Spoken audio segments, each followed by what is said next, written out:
Hi, it's another beautiful day in London and I'm about to go to the flower show at Hampton Court Palace because I think that I need some inspiration for my courtyard, which is looking a little bit ropey. There's George the fig tree, my mini bog garden, which Michael has named Bognor Regis, the bog garden at Lalande he calls Bogota. The jasmine is looking good and smelling really good from here. But my chairs need a lot of work.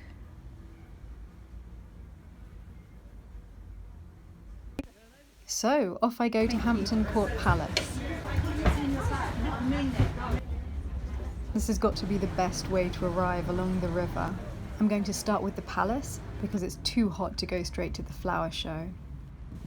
We're kicking off with a pretty strong Harry Potter vibe.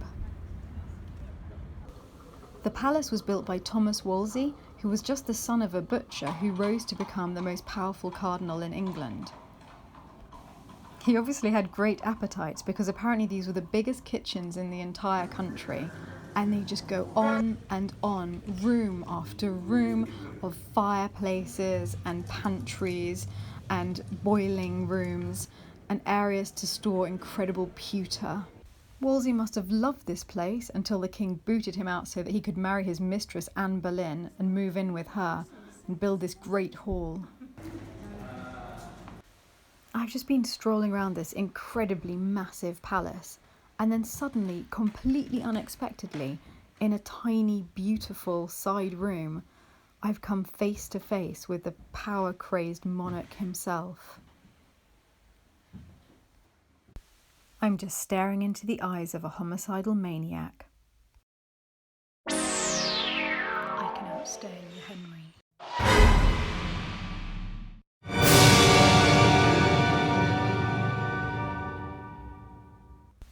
Ooh, I managed to escape with my head intact, and I've come to a much safer part of the palace where I'm getting a lot of inspiration for my bedroom. I particularly love this original bed rail, which was to keep courtiers back from the king's bed, and I'm wondering if it would keep my mother away in the morning. I'm also getting pretty major staircase envy. I wonder if Percy could paint these murals with a team of volunteers. Where is everybody? I have the entire palace to myself. I finally ventured into the heat and I've made it to the flower show. So as I'm at the most British event you could possibly imagine, I decided I needed the most British snack. Scotch egg. For those of you who aren't British, a Scotch egg is a miraculous thing. It's a boiled egg encased in sausage meat and deep fried. I'm going to relax here eating my Scotch egg and watching the videos that Mummy and Percy have sent of the orchestra's concert. All work and no play makes Jack a dull boy and Jill a dull girl. So off we go to the concert tonight. Her cheeks are on their way with Mummy. This is a great concert hall in a converted barn in a village very near to us. All of these musicians have been living at Lalande for the last few days, and Mummy and Percy have been hearing this music throughout the chateau, so it's really exciting to see the final concert.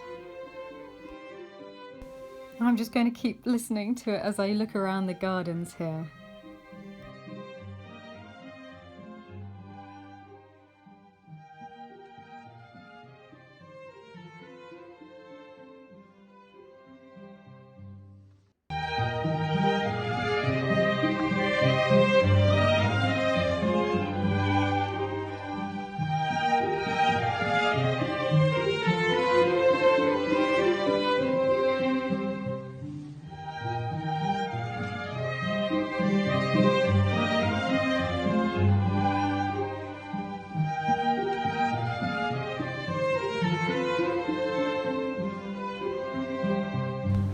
Well, that was an idyllic day, and now back on the river off home in this unbelievable heat.